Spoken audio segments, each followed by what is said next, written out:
Hello friends, study experts classes में आप सभी का स्वागत है। दोस्तों, आज जीके जीएस का ये भाग 9वां है। इससे पहले भाग 8 तक हमने बना रखा है, तो आप हमारे प्लेलिस्ट में जाकर देख सकते हैं। जीके जीएस का भाग 8 तक, ये भाग 9 है। चलिए बिना देर किए हुए आज का वीडियो जो है स्टार्ट करते हैं। देखते हैं पहला क्वेश्चन क्या है।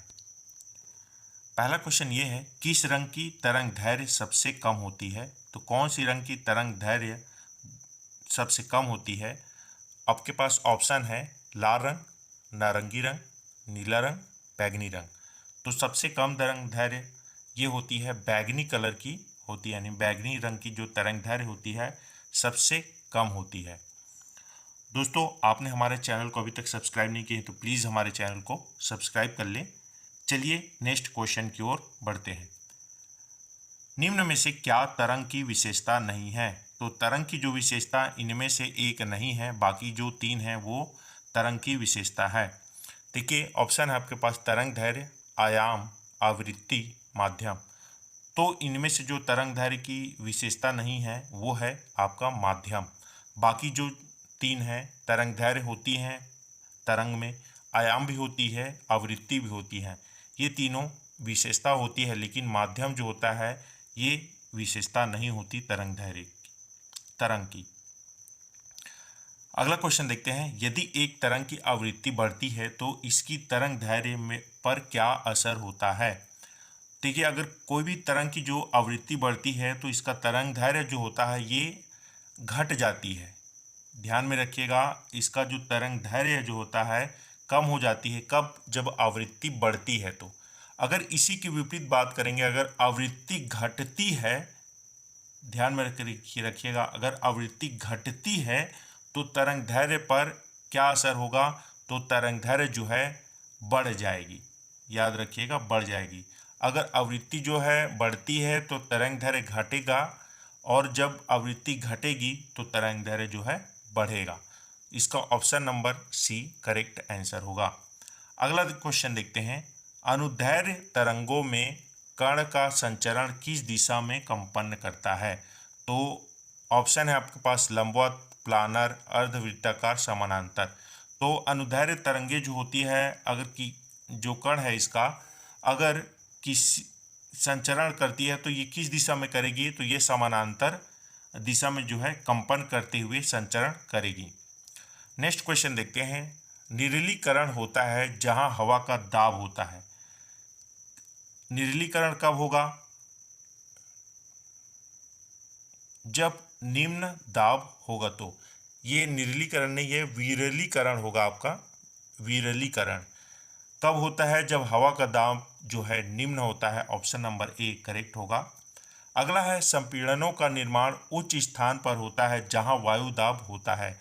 तो संपीड़न जहां पर निर्माण होगा वहां उच्च स्थान पर होगा, और वहां का वायु दाब जो होता है वो उच्च होगा। ध्यान में रखिएगा, उच्च होगा।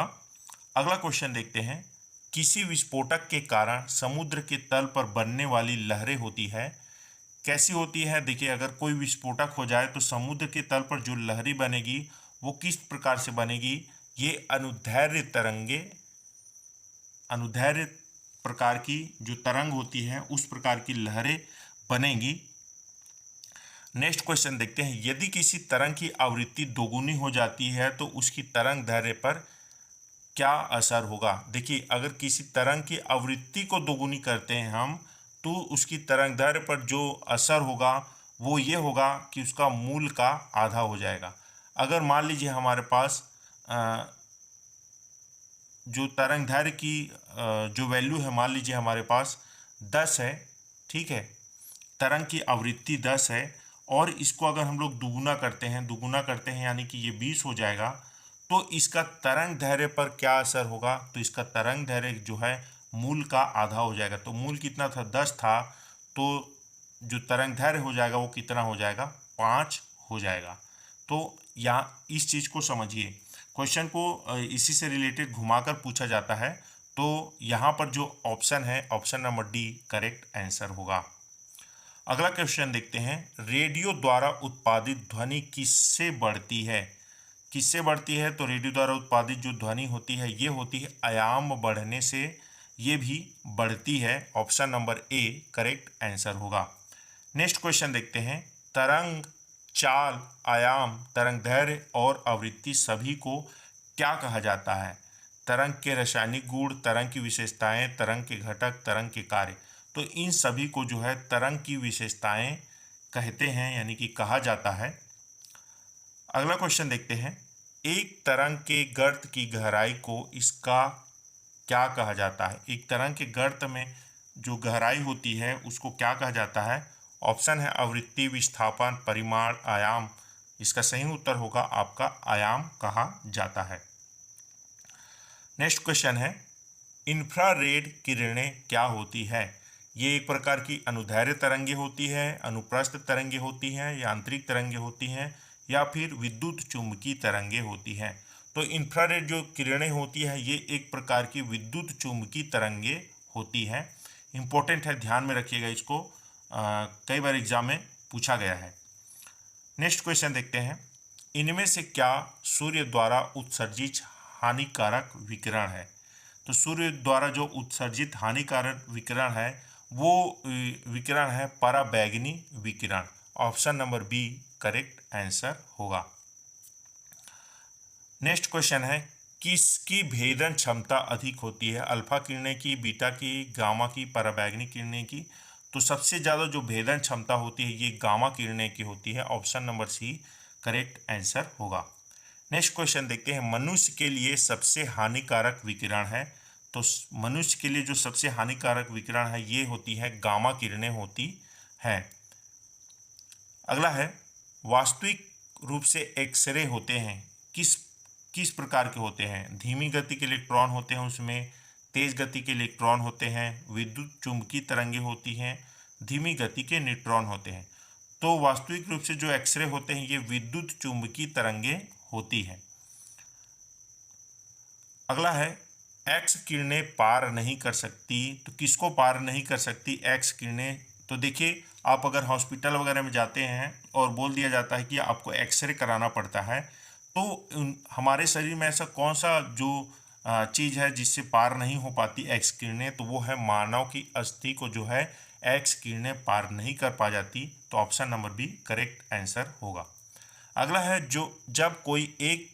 जब तक कोई एक स्थान से दूसरे स्थान तक नहीं जाती तो वह परिवहन करती है। जब कोई तक एक स्थान से दूसरे स्थान तक जाती है तो वह, देखिए यहाँ पर किरणें हैं, जब कोई किरणें एक स्थान से दूसरे स्थान तक जाती है तो वह परिवहन करती है। किस पर? पदार्थ पर, ऊर्जा पर, द्रव्यमान पर? कुछ भी नहीं। तो ये ऊर्जा पर परिवहन करती है। अगला है, ध्वनि गमन नहीं कर सकती। तो ध्वनि गमन किसमें नहीं कर सकती? ये निर्वात पे गमन नहीं कर सकती ध्वनि। बाकी द्रव में कर सकती है, ठोस में भी कर सकती है और हवा में भी ध्वनि गमन कर सकती है, लेकिन निर्वात में गमन नहीं कर सकती। अगला क्वेश्चन है, ध्वनि तरंगे कौन सी तरंगे होती हैं? तो ध्वनि तरंगे होती हैं ये एक प्रकार का अनुप्रस्थ तरंगे होती हैं। ध्यान में रखिएगा, अनुप्रस्थ तरंगे होती हैं ध्वनि तरंगे। तो दोस्तों आज के लिए बस इतना ही। अगर ये वीडियो आपको अच्छा लगा तो वीडियो को लाइक ज़रूर करें, अपने दोस्तों के साथ शेयर भी करें, और हमारे चैनल को अभी तक सब्सक्राइब नहीं की तो प्लीज़ हमारे चैनल को सब्सक्राइब भी कर लें और बेल आइकन की घंटी भी ज़रूर प्रेस करें ताकि आने वाले जितने भी वीडियो के नोटिफिकेशन हैं सबसे पहले आप तक पहुँचे। उम्मीद करता हूँ ये वीडियो आपको अच्छा लगा होगा और आपको इन्फॉर्मेटिव लगा होगा ये वीडियो। अगर ऐसा लगा हो तो वीडियो को जल्दी से जाके लाइक कर दीजिए। आज के लिए बस इतना ही। धन्यवाद।